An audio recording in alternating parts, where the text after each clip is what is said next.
Hey everyone, welcome to CLAT point and let's start today's the Hindu news discussion, जो कि CLAT 2022, AILET 2022, DU LLB, LLM, NLS SET या other law interest test आप 2022 या 23 में देंगे, सभी के लिए इंपॉर्टेंट हो सकता है। तो चलिए फिर बिना समय गंवाए शुरू करते हैं। आज का एडिटोरियल पेज जो है वो कुछ इस प्रकार से है कि एक आर्टिकल यहाँ पे आया है मॉडल कोड ऑफ कंडक्ट पे, तो जिसमें हम सैटरडे में ऑलरेडी डिस्कस कर चुके हैं, इसको एक बार रिवाइज कर लेंगे। यहां पे एक आर्टिकल आया है इंडिया और आपके सेंट्रल एशिया के रिलेशन के बीच में, इसको डिस्कस करेंगे। यहाँ पे दोनों आर्टिकल हमारे लिए इंपॉर्टेंट नहीं है, यहाँ पे कुछ पॉइंट्स इसमें से निकलेंगे वो डिस्कस करेंगे। तो चलिए फिर शुरू करते हैं। सबसे पहले देखिए एक आर्टिकल आया है the sale that Indian diplomacy statecraft need. ठीक है, इस आर्टिकल पे मैं आऊं उससे पहले मेरा आप लोगों से क्वेश्चन है जिसका जवाब आप लोगों को कमेंट सेक्शन में देखना है। अगर देखो वीडियो अच्छी लगा करे तो लाइक कर दिया करो, शेयर करा करो और मेरे क्वेश्चंस के जवाब दिया करो, तभी तो आपको मेरे बीच में इंटरेक्शन होगा। अदरवाइज तो फिर ऐसा चल रहा है कि मैं पढ़ाई जा रहा हूँ, आप लोगों को कुछ जवाब ही नहीं देना है। तो मेरा आप लोगों से क्वेश्चन है आज कि मैंने आपको रशिया के द्वारा एक ग्रुप बनाया गया था जिसके बारे में बताया था, जिसकी अभी हेल्प मांगी है कजाकिस्तान ने अपने इंटरनल जो वायलेंस उनके यहाँ पे हो रहा है। तो उस ग्रुप का नाम आप लोग मुझे कमेंट सेक्शन में बताएंगे। चलिए फिर शुरुआत करते हैं। यहां पे देखिए प्राइम मिनिस्टर नरेंद्र मोदी जी ने रिपब्लिक डे की इस बार की परेड में इनवाइट किया है सेंट्रल एशिया लीडर्स को। अब देखो आपको पता है रिपब्लिक डे में एक ट्रेडिशन बना रहता है कि हम लोग बाहरी कंट्रीज के लीडर्स को इनवाइट करते हैं, और उसी क्रम में 5 सेंट्रल एशियन जो स्टेट्स हैं उनके लीडर्स को प्राइम मिनिस्टर मोदी जी ने इनवाइट किया है। अभी 5 कंट्रीज जिनमें इनवाइट किया गया है भारत के द्वारा वो है कजाकिस्तान, कजाकिस्तान देख लीजिए आप, ठीक है, किर्गिस्तान, ये किर्गिस्तान है, तजाकिस्तान, तजाकिस्तान, तुर्कमेनिस्तान और उज्बेकिस्तान। तो ये आपकी जो 5 कंट्रीज हैं उनको भारत में इनवाइट किया गया है एज रिपब्लिक डे के गेस्ट की तरह। ऑल्सो अभी कजाकिस्तान में इंटरनल प्रॉब्लम भी चल रही है, मे बी वहां से आए ना आए, कोई वो फ्यूचर की बात है। ये देखिए ये होता है सेंट्रल एशिया, ठीक है। सब चीजें देखो मैं आपको मैप के थ्रू ना इसलिए समझाने की कोशिश करता हूं कि मैप से ना चीजें ज्यादा दिमाग में रहती हैं, तो इट विल बी बेटर से दिमाग में चीजों को रखने की कोशिश करो कि सेंट्रल एशिया कहाँ है, अच्छा, और ये किर्गिस्तान कहाँ है, तजाकिस्तान कहाँ है, उज्बेकिस्तान कहाँ है, कजाकिस्तान कहाँ है, इधर पाकिस्तान पड़ता है, इधर अफगानिस्तान पड़ता है। थोड़ा सा पहले सेंट्रल एशिया के बारे में जानते हैं। सेंट्रल एशिया रीजन जो है ना वो आपका वेस्ट में कैस्पियन सी से शुरू होता है, और ईस्ट में आपका चाइना मंगोलिया पे आके खत्म होता है, नॉर्थ में आपका रशिया में आके खत्म होता है, और इधर आपका अफगानिस्तान एंड ईरान से शुरू होता है। तो ये बेसिकली सेंट्रल एशिया रीजन है। इसमें आपके जो पुराने सोवियत रिपब्लिक के पार्ट्स होते थे जैसे Kazakhstan, Kyrgyzstan, Tajikistan, Turkmenistan, Uzbekistan, वो लोग हैं मोस्टली, ठीक है। अब भारत का कंटेक्स्ट देखते हैं सेंट्रल एशिया के साथ। तो भारत का सेंट्रल एशिया के साथ देखिए काफी व्यापार है, ट्रेड के लिए हमारे लिए बहुत इंपॉर्टेंट है, और जिसके चलते हुए हमने काफी सारे इन्वेस्टमेंट भी किया हुआ है यहाँ पे। जैसे कि आपको मैं एक एक एग्जांपल के थ्रू बताने की कोशिश करूंगा। देखिए ये एक रोड है, इसका नाम है जरंज दिलरम हाईवे। ये अफगानिस्तान के अंदर भारत ने बनाया है। छाबार पोर्ट के थ्रू सामान पहुंचे और छाबार पोर्ट के थ्रू फिर अफगानिस्तान में हम ट्रेड करें। तो ये हमने यहाँ पे पूरा ये हाईवे बनाया गया है। यहाँ पे रेलवे भी लाइन बिछाई गई थी, आपको मैंने पूरा ये एक आर्टिकल भी डिस्कस किया था। छाबार पोर्ट यहाँ पे है, ये आपका देखिए इधर से भारत के थ्रू यहाँ पे चीजें आती हैं, फिर यहाँ से सेंट्रल एशियन कंट्रीज में ट्रांसफर करने का ये प्लान बनाया गया था। इसके बाद देखिए Turkmenistan, Afghanistan, Pakistan, India gas pipeline, जिसको तापी गैस पाइपलाइन भी कहते हैं, तो वो ये बिछी हुई है, ठीक है। ये इंडिया से निकलती है पाकिस्तान, अफगानिस्तान और तुर्कमेनिस्तान। तो ये हो गया आपका तापी, TAPI। इसके बाद देखिए छाबार पोर्ट, मैंने आपको बताया इसमें काफी ज्यादा इन्वेस्टमेंट भारत ने किया है, क्योंकि हम चाहते हैं कि यहीं से हम कनेक्ट करें सेंट्रल एशियन कंट्री से। ऐसा हम क्यों चाहते थे, मैंने आपको बताया था कि पाकिस्तान को बाईपास करने की कोशिश थी, कि पाकिस्तान में जो कि हमारे रिलेशन अच्छे नहीं रहते हैं, तो हम जो रोड है उसमें या फिर ट्रांसपोर्टेशन के लिए पाकिस्तान पर डिपेंड नहीं रह सकते हैं। तो भारत ने ये प्लान किया कि जो है हम शिप से यहाँ पे सामानों को लाएंगे और फिर उसके बाद मस्त इधर से अपन ट्रेड करेंगे, ठीक है। ऑल दो ईरान के साथ भी हमारे रिलेशन अभी थोड़े से खराब हो चुके हैं, जब से ईरान के ऊपर यूएस ने सैंक्शन लगाया है। तो यूएस ने हमसे भी डिमांड करी थी कि हम भी ईरान के साथ व्यापार ना करें, जिसके चलते हुए भारत की भी अभी रिलेशन थोड़े से ईरान के साथ खराब चल रहे हैं। फिर यहाँ पे देखिए international north south transit corridor क्या होता है, तो यही है, ठीक है। ये क्या है, देखो नॉर्मल ना रशिया तक पहुंचने के लिए भारत को जो रूट अपनाना पड़ता है ना वो ये है। अब देख रहे हो कितना लंबा, मेडिटेरियन सी, नॉर्थ सी, अमेरिका के इधर से, फिर बैलेटिक सी, फिर आप जाके रशिया पहुंचते हो। तो भारत ने ना जो है ना एक शॉर्टकट बनाया जिसका नाम था नॉर्थ साउथ ट्रांसपोर्ट कॉरिडोर, जो मुंबई से छाबार पोर्ट होते हुए, ये आपका रूट आप देख रहे हैं, मॉस्को, सेंट पीटर्सबर्ग, इधर अजरखान, इधर बाकू, और ये रूट जो है इसको ही नॉर्थ साउथ ट्रांसपोर्ट कॉरिडोर बोलते हैं। तो ये जो नॉर्थ साउथ ट्रांसपोर्ट कॉरिडोर है ये सेंट्रल एशिया से ही गुजर रहा है, तो इसीलिए भी सेंट्रल एशियन कंट्रीज हमारे लिए काफी ज्यादा इंपॉर्टेंट हैं। INSTTC के बारे में थोड़ा सा देख लेते हैं। ये जो आपका नॉर्थ साउथ ट्रांसपोर्ट कॉरिडोर है, 2000 में इंडिया एंड रशिया के बीच में एग्रीमेंट हुआ था और ये नया रूट क्रिएट किया गया था ट्रेड के लिए।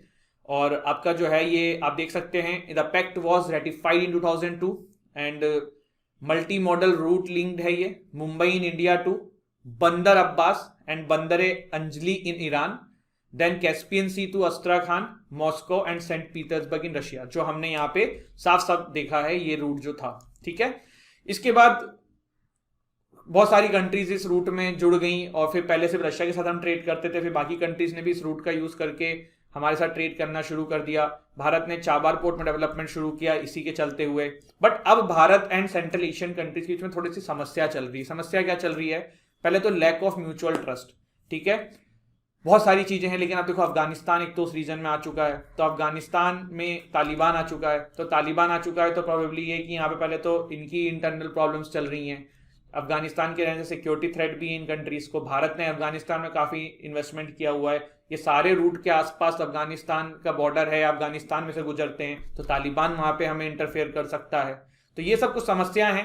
इसके अलावा पाकिस्तान बीच बीच में तंग करने की कोशिश करता है, तो पाकिस्तान को हम बाईपास करना ही करना है, हम उसको बिल्कुल कनेक्टिविटी में यूज नहीं कर सकते हैं, हम उसके भरोसे नहीं रह सकते कि भैया इस रूट का यूज करके हम जाएं, तो हमें ये तो रूट चाहिए ही चाहिए। अब ये रूट में भी उधर अफगानिस्तान आ गया है, तालिबान जो कभी ना कभी पाकिस्तान के द्वारा ही बनाया गया था। आप कहते हैं कि लीडरशिप चेंज हो चुकी है तालिबान की, बट आज भी भाई तो भाई ही है। इसके बाद ईरान के द्वारा जो यूएस के द्वारा जो ईरान पे सैंक्शन लगी है, उसके वजह से ईरान पे भारत ने भी ऑयल इंपोर्ट करना कम कर दिया है। पहले हम क्रूड ऑयल सेकंड नंबर पे ईरान से इंपोर्ट करते थे, बट जब यूएस ने सैंक्शन लगाया और भारत से भी कहा कि ईरान से भैया तेल लेना कम करो, तो इंडिया भी इस चीज पे एग्री कर गया। और ईरान जो है अभी वो काफी ज्यादा इकोनॉमिकली क्राइसिस में है। ऐसा नहीं कि हमने पूरा क्रूड ऑयल लेना बंद कर दिया, बट हम सेकंड नंबर पे ऑयल इंपोर्ट करते थे क्वांटिटी में, बट अब हम उसको बहुत ही कम मात्रा में करते हैं। तो ईरान जो है हमसे नाखुश है और उसने छाबार पोर्ट पे हमारे जो कुछ डेवलपमेंट थे वो रोक भी दिए हैं। भारत से काफी ज्यादा अपने जो प्रोजेक्ट्स थे वहां पे वो छीन लिए हैं। तो एक ये देखा आपने, एक इशू है ईरान अफगानिस्तान बाईपास रूट। फिर क्या है, Taliban take over Afghanistan, Iran bypassing of India. क्यों कर रहा है ईरान, मैंने आपको बताया। सेंट्रल एशिया की भारत के लिए इंपॉर्टेंस क्या है? सबसे पहले फॉसिल फ्यूल्स। आपको पता है कि सेंट्रल एशिया जो है काफी रिच है फॉसिल फ्यूल्स के मामले में, क्रूड ऑयल के मामले में। मिनरल रिच कंट्रीज होती हैं ये, मार्केट बहुत बड़ी है। आपको पता है यहाँ पे हम एक्सपोर्ट भी बहुत करते हैं, इंपोर्ट भी बहुत करते हैं, cashew and etcetera etcetera. Terrorism का convergence against terrorism, India can forge a common position on terrorism and radicalization which is a matter of concern to the region as much as it is to India। देखो क्या है ना, मैं आपको एक बहुत ही simple शब्दों में अगर समझाऊं तो आप ये मैप देखो, ठीक है। अब इस मैप में देखो ये जो कंट्रीज है ना, इसके आसपास पाकिस्तान एंड अफगानिस्तान है। पहले तो सिर्फ अफगानिस्तान का आधा पोर्शन में तालिबान था, अब तो पूरे में हो गया है। तो ये कंट्रीज भी इस मामले से खुश नहीं है, मतलब यहाँ पे ये लोग भी टेररिज्म नहीं चाहती हैं। तो ये भारत के साथ मिलकर अगर एलाई हो जाए तो भारत के लिए बहुत अच्छा होगा कि हमारे पास पीछे से भी बैकअप होगा अफगानिस्तान पाकिस्तान के लिए अगर कल को वॉर हो जाती है। तो ये चीज जो है भारत के लिए बहुत जरूरी है, और भारत समय समय पे चाहता है कि इन कंट्रीज से रिलेशन अच्छे रहें। बट समस्या जो है वो है, अब ये जो रिपब्लिक डे पे एज ए चीफ गेस्ट बुलाए गए हैं, ये माना जा सकता है कि एक अच्छा कदम है रिलेशन इंप्रूव करने के लिए। बाकी लेट्स सी आगे क्या होता है। आगे बढ़े उससे पहले गाइज, अगर आप क्लैट की तैयारी कर रहे हैं तो क्लैट की हमारे पास मॉक्स हैं। क्लैट 2022 के लिए हमारा क्रैश कोर्स चल रहा है। क्लैट 2023 के लिए हमारा ईयर लॉन्ग बैच चल रहा है। क्लैट 2022 के लिए हमारा GK and current affair booster course है, आप इसको परचेस कर सकते हैं। एलेट का अगर आप पेपर देना चाहते हैं तो उसका मॉक टेस्ट है हमारा, आप इनरोल कर सकते हैं इसमें। अगर आप क्लैट पीजी की तैयारी कर रहे हैं, यहाँ तो हम क्लैट यूजी की बात कर रहे थे, अगर आप क्लैट पीजी की तैयारी कर रहे हैं तो उसके लिए भी हमारे पास 2022 के लिए मॉक टेस्ट है। 2022 का क्रैश कोर्स चल रहा है, 2023 के लिए ईयर लॉन्ग कोर्स चल रहा है। अगर आप एनएलएस की तैयारी कर रहे हैं, एनएलएस बैंगलोर 3 ईयर लॉ, तो उसका मॉक टेस्ट है, उसका कोर्स भी आप हमसे परचेस कर सकते हैं। DULLB का हमारे यहाँ कोर्स है, DULLB के मॉक्स हम लोग प्रोवाइड कराते हैं। तो अगर आप इनमें से किसी भी कोर्स में इनरोल करना चाहें, डिस्क्रिप्शन में जाइए, हमारी ऐप डाउनलोड करिए, स्टोर सेक्शन में जाइए और इनमें से किसी भी कोर्स में इनरोल कर लीजिए। अगर डेस्कटॉप से विजिट करना चाहें तो हमारी वेबसाइट पे विजिट कर सकते हैं, और अगर तब भी कोई डाउट हो तो नीचे दिए हुए नंबरों पर आप कॉन्टैक्ट कर सकते हैं। एक एडिटोरियल था आज हमारा अमेंडमेंट्स दैट आर अननेसेसरी। ये क्या हुआ है, देखो अभी सेंट्रल गवर्नमेंट ने लोगों से कमेंट मांगी है, जानकारों से कमेंट मांगी है। उन्होंने एक अमेंडमेंट प्रपोज किया है इन registration of birth and death act 1969, RBD act. इसमें इन्होंने ये कहा है कि भैया स्टेट गवर्नमेंट को अब ये बात इंश्योर करनी होगी कि जब भी किसी की मृत्यु होती, जब भी किसी का जन्म होता है, उसका रजिस्ट्रेशन हो। इसका प्रॉपर प्रोसेस बनाने की बात है इसमें, जैसे कि रजिस्ट्रार जो होंगे स्टेट गवर्नमेंट में, जो रजिस्ट्रार होंगे स्टेट गवर्नमेंट के, तो वो इस चीज को सुनिश्चित करेंगे कि जो नीचे के एम्प्लॉयज हैं जिनका एक काम है वो इस काम को अच्छे से करें, एक्सेट्रा एक्सेट्रा। तो ये यहाँ पे ये बात थी। अब प्रॉब्लम क्या है ना, राइटर जो है इस आर्टिकल में इस मूव को थोड़ा सा क्रिटिसाइज कर रहे हैं। वो कह रहे हैं कि टेक्नोलॉजी को यूज करके ये चीज कराने की कोशिश करनी चाहिए, और इस तरीके के ऑलरेडी कुछ आंकड़े बन रहे हैं तो आप उनको यूज करिए। फिर इसमें देखिए मैरिज का आंकड़ा इंक्लूडेड नहीं है कि मैरिज रजिस्ट्रेशन भी होना चाहिए कि भैया कितनी मैरिज हो रही है, कहाँ कितनी टूट रही है। तो ये सब बात राइटर इस आर्टिकल में कहते हैं, जो हमारे लिए इतना इंपॉर्टेंट नहीं है जितना ये बात जानना था कि ऐसा कुछ हो रहा है। अभी registration of birth and death act 1969 में अमेंडमेंट लाया जा रहा है, और अमेंडमेंट का मतलब क्या होता है कि कोई कानून है उसके अंदर कुछ थोड़ी सी तब्दीली करी जाए, और कोई नया एक्ट लाया जाता है तो फिर मतलब पुराना वाला बिल्कुल खारिज हो जाता है, फिर नया उसकी जगह पे आता है। तो ये दोनों में डिफरेंस ध्यान रखिएगा। अब एक एडिटोरियल आया था मॉडल कोड ऑफ कंडक्ट के ऊपर, तो इसको थोड़ा सा फिर से जल्दी से रिवाइज कर लेते हैं। सैटरडे में हमने आर्टिकल पूरा डिटेल में डिस्कस किया था। देखो मॉडल कोड ऑफ कंडक्ट पहली बार केरला असेंबली इलेक्शन में 1960 में यूज हुआ था। 1962 में लोकसभा का जब इलेक्शन हुआ तो गवर्नमेंट को लगा कि यार ये तो बड़ी सही चीज है केरला में जो हुई है। ये कोड ऑफ कंडक्ट जो उस समय केरला में आया था वही 1962 के इलेक्शन में सेम टाइप का प्रोसेस स्टार्ट कर दिया गया बाय उस समय के पॉलिटिशियंस। एक बहुत अच्छा कदम था। कांग्रेस उस समय डोमिनेट करती थी तो इस तरीके की कोई कॉन्ट्रोवर्सीज भी नहीं होती थी, कोई चीटिंग भी नहीं होती थी, और चीजें फेयर थी। तो उस समय पॉलिटिशियंस ने खुद से ही कदम उठाया। फिर देखो क्या हुआ, 1969 में ये कोड ऑफ कंडक्ट का नाम बदल के मॉडल कोड ऑफ कंडक्ट कर दिया गया, क्योंकि तब तक काफी सारी पॉलिटिकल पार्टीज फ्रेम में आ गई थी, सामने आ गई थी, और फिर इस तरीके की चीजें देखने को मिली। लेकिन 1967 से 1991 तक जो है पॉलिटिशियंस ने खूब इसमें आप कह सकते हो मॉडल कोड ऑफ कंडक्ट का वायलेशन किया, बहुत तरीके से इसको गलत तरीके से यूज किया, और किसी ने भी इस चीज पर इतना खास ध्यान नहीं दिया। फिर चेंज आता है जब 1991 में इलेक्शन कमिश्नर बनते हैं टीएन शेषान। तब टीएन शेषान बनते हैं तो इन्होंने पूरे इलेक्शन कमीशन का रूप ही चेंज कर दिया। ये पब्लिकली जो है नेताओं को उल्टा बोल देते थे, बता देते थे कि उन्होंने ऐसा किया है, और कड़क एक्शन लेते थे। इवन ये इलेक्शन बहुत लंबे समय तक पोस्टपोन करते रहते थे जहां पे इनको डाउट होता था।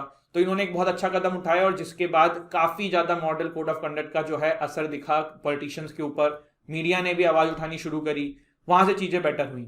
अब लास्ट में अभी 3-4 साल का जो समय है उसमें फिर से थोड़ा सा वायलेशन दिख रहा है मॉडल कोड ऑफ कंडक्ट का, और जो है नेताएं जो है वो इन चीजों का ध्यान नहीं दे रहे हैं। तो इसके क्या उपचार हैं, फाइन मतलब एक प्रॉपर क्या उपचार है मॉडल कोड ऑफ कंडक्ट को इंप्लीमेंट करने का?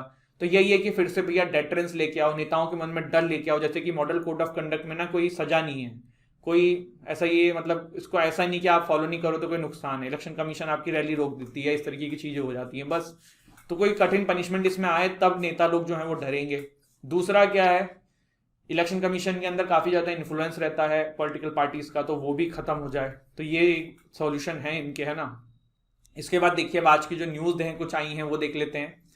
कोविड-19 hospitalization at 5 to 10%, situation evolving. Government ने कह रही है कि जितने केसेस हो रहे हैं उसमें से 5 से 10% ही हॉस्पिटलाइज्ड हो रहे हैं, और सिचुएशन जो है वो हम देख रहे हैं सही तरीके से। बाकी आप लोगों से मेरी रिक्वेस्ट है, हल्का मत लीजिए, जाइए बाहर, अगर जा रहे हैं कोई इमरजेंसी है तो पर मास्क और अपने जो कोविड-19 के जो अप्रोप्रिएट बिहेवियर होते हैं वो फॉलो करिए। इसके बाद थोड़ा सा भी मैं देख रहा हूँ हर कोई मनाली के जम्मू कश्मीर है ना, यहाँ सब घूमने निकले हुए हो, मत निकलो भाई। क्यों करना है, क्यों रिस्क लेना है? आपको कुछ नहीं होगा, आपके पेरेंट्स को कुछ हो जाएगा, आपसे तो जिंदगी भर अपने आप को माफ नहीं कर पाओगे, समझ रहे हो? तो ध्यान रखो इस चीज का। फिर देखो क्या है, Supreme Court to constitute panel to probe PM security breach. देखो मैंने आपको बताया था कि सेंट्रल गवर्नमेंट एक अलग कमेटी बना रही है, स्टेट गवर्नमेंट एक अलग कमेटी बना रही है। सुप्रीम कोर्ट ने अभी दोनों को ही रोक दिया है, और उन्होंने कहा है कि रिटायर्ड जज के अंडर में हमें कमेटी बनाएंगे जो इस पर जांच करेगी कि आखिर में हुआ क्या है, और एक फिक्स टाइम पीरियड के अंदर हम ये रिपोर्ट वापस लेके देखेंगे कि क्या मामला है। तो ये हमने देखा। इसके बाद क्या है, 2 सुप्रीम कोर्ट जजेस pull out of Krishna water case.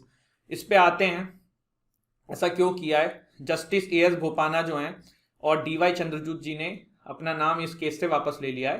क्यों लिया है, हम इसके बारे में बात करेंगे। पहले देखो क्या है, भारत में इंटर स्टेट रिवर डिस्प्यूट किन किन स्टेट्स के बीच में है और किस किस रिवर को लेके है। तो रावी एंड बीस को लेके पंजाब हरियाणा राजस्थान फाइट करते हैं। ये क्वेश्चन आ जाते हैं एग्जाम में कि भैया ये इंटर स्टेट रिवर डिस्प्यूट इसमें से किस स्टेट के बीच में, तो ध्यान रखिएगा रावी एंड बीस जो है इनके चक्कर में पंजाब हरियाणा राजस्थान में समय समय पे न्यूज आती रहती है। नर्मदा को लेके एमपी गुजरात महाराष्ट्र राजस्थान में आती रहती है। कृष्णा को लेके महाराष्ट्र आंध्र प्रदेश कर्नाटका में ये खबर आती रहती है रिवर डिस्प्यूट्स की। गोदावरी नदी को लेके महाराष्ट्र आंध्र प्रदेश कर्नाटका एंड एमपी में खबर आती रहती है। पेरियार रिवर को लेके तमिलनाडु केरला में आती रहती है। अब बात करते हैं कृष्णा की। तो कृष्णा वाटर डिस्प्यूट जो है महाराष्ट्र आंध्र प्रदेश और कर्नाटका के बीच में है। तेलंगाना आंध्र प्रदेश के इसमें से एक जज हैं, दूसरे जज कर्नाटका के हैं, और इसीलिए इन्होंने कहा कि कॉन्फ्लिक्ट ऑफ इंटरेस्ट ना हो, हम अपने आप को इससे वापस ले लेते हैं, नाम जज की जो लिस्ट है इसमें से हम वापस ले लेते हैं। तो इन्होंने यहाँ पे इसलिए ये चीज करी। अब इंटर वाटर स्टेट डिस्प्यूट को जो है ना कैसे रिजॉल्व किया जाए, कॉन्स्टिट्यूशन में क्या प्रोविजन है, तो हमारा कॉन्स्टिट्यूशन का आर्टिकल 262 जो है वो सरकार को, गवर्नमेंट को ये पावर देता है कि वो इंटर स्टेट वाटर डिस्प्यूट को रिजॉल्व करने के लिए कुछ कुछ एक्शंस ले। ये आर्टिकल ध्यान रखिएगा इंपॉर्टेंट है। तो उन्होंने क्या कर रखा है, हमारी गवर्नमेंट ने दो इसके ऊपर प्रोविजंस बना रखे हैं, दो एक्ट बना रखे हैं, प्रोविजन इज रॉन्ग टर्म, दो एक्ट बना रखे हैं, और जो एक्ट के अंदर चीजें होंगी उनको हम प्रोविजन बोलेंगे।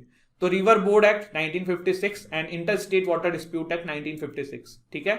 रिवर बोर्ड एक्ट क्या है, अगर कोई स्टेट डिमांड करता है कि हमारे यहाँ पे रिवर बोर्ड बनाओ, तो सेंट्रल गवर्नमेंट वहां पे रिवर बोर्ड बनाती है जो उनको डिस्प्यूट्स को, वाटर मैनेजमेंट को, रिवर मैनेजमेंट को गाइड करती है। दूसरा है inter state water dispute act 1956, ये गवर्नमेंट को पावर देता है ट्रिब्यूनल बनाने के लिए। और आपने काफी बार न्यूज सुनी होगी कि एक ट्रिब्यूनल बनाई गई है, फला ट्रिब्यूनल बनाई गई है इन वाटर डिस्प्यूट को रिजॉल्व करने के लिए। तो ये ध्यान रखिएगा। यहाँ पे मैंने आर्टिकल 131 काफी बोल्ड लिखा हुआ है। ये क्यों लिखा हुआ है, अगर कल को कोई आपसे पूछ लेना कि क्या सुप्रीम कोर्ट के पास पावर है इंटर स्टेट वाटर डिस्प्यूट में आने की, तो भाई है। सुप्रीम कोर्ट के अंदर कभी भी किसी स्टेट्स के बीच में लड़ाई है, उस किसी भी मुद्दे पे उसके बीच में इंटरफेयर करने का पावर आर्टिकल 131 देता है, ध्यान रखिएगा। कृष्णा रिवर के बारे में थोड़ा सा देख लेते हैं। तो it's originates from Mahabaleshwar, Satara in Maharashtra. Second biggest river है पेनिसुलर इंडिया में आफ्टर गोदावरी रिवर। ड्रेनेज कहाँ कहाँ होता है, तो महाराष्ट्र से गुजरती है, नॉर्थ कर्नाटका से गुजरती है, और तेलंगाना एंड आंध्र प्रदेश से गुजरती है। ट्रिब्यूटरीज नहीं याद करो तो भी चलेगा।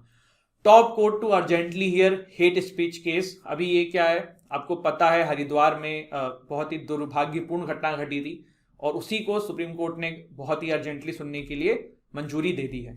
अभी ये हेट स्पीच क्या होती है, देखो हेट स्पीच की ना एग्जैक्ट कोई डेफिनेशन नहीं है हमारे कॉन्स्टिट्यूशन में या किसी भी लॉ के अंदर। इन जनरल हेट स्पीच क्या है, it refers to the words whose intent is to create hatred towards the particular group, that group may be community, religion और race.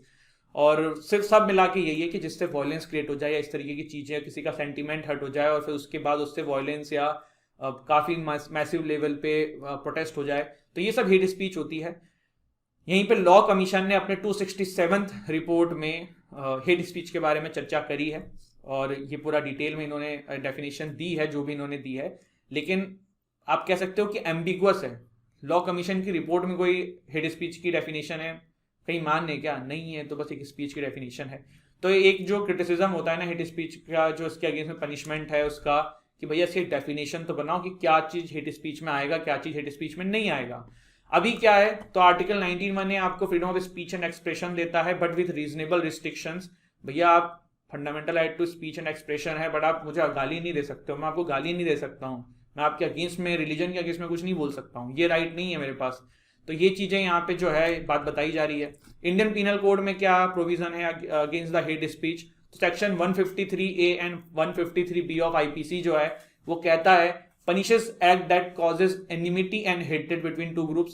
Section 295A of the IPC जो है वो बात करता है deal with punishing acts which deliberately और with malicious intention outrage the religious feelings of a class of person। And section 5051 and 505 sub clause 2 जो है ये बात करता है make the publication and circulation of content which may cause ill will or hatred between different groups and offence. ठीक है, तो ये आईपीसी के प्रोविजंस हैं। कॉन्स्टिट्यूशन में भी reasonable restriction article 19 sub clause 2 में लगाई गई है। इसके बाद सुप्रीम कोर्ट ने भी समय समय पे चीजें कही हैं, जैसे कि प्रवासी भालनी संगठन versus union of India and others में सुप्रीम कोर्ट ने कहा है कि हेट स्पीच बिल्कुल एक्सेप्टेबल नहीं है and it's effort to marginalise individual, और इसका अगेंस्ट में सख्त से सख्त कानून बनना चाहिए।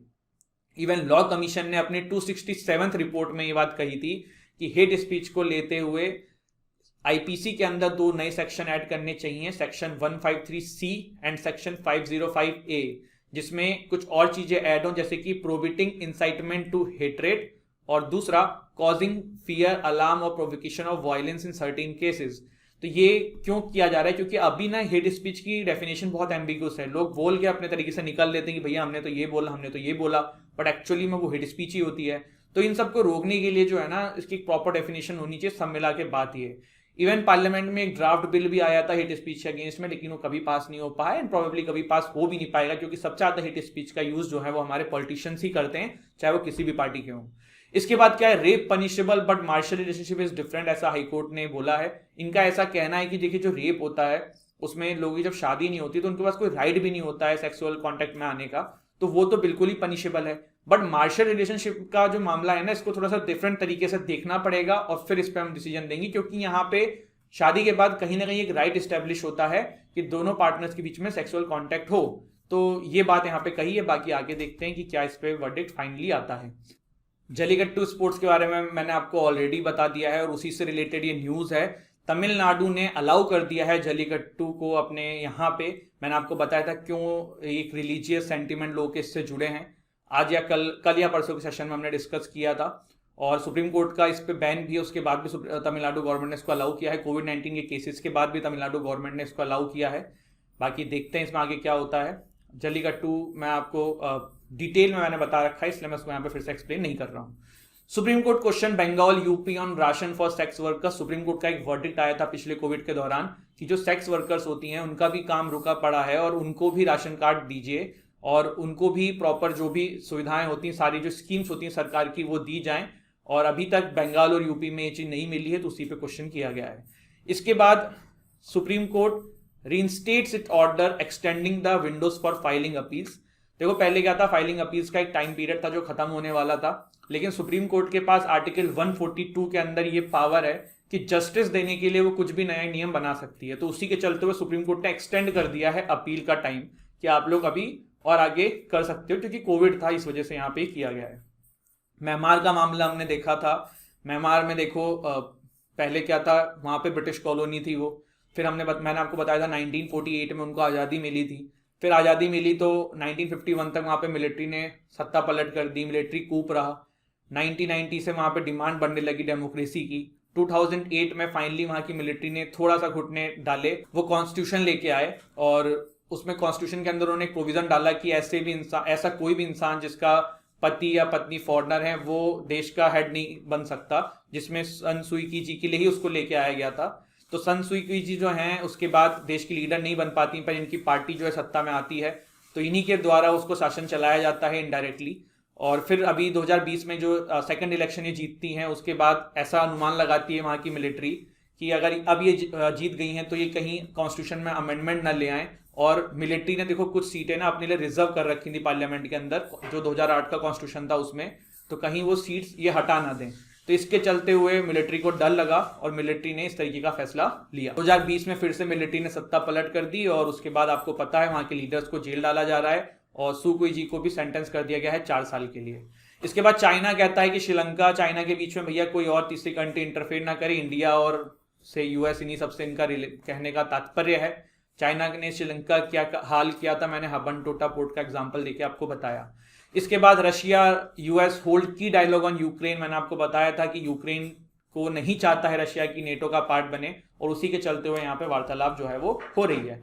तो this is it guys, this is हमारा आज का सेशन। अगर आप हमारा कोर्सेज परचेस करना चाहें तो आप डिस्क्रिप्शन में जाइए, हमारी ऐप डाउनलोड करिए एंड आप उन कोर्सेज को परचेस कर सकते हैं। And thank you so much guys. जय हिंद, जय भारत।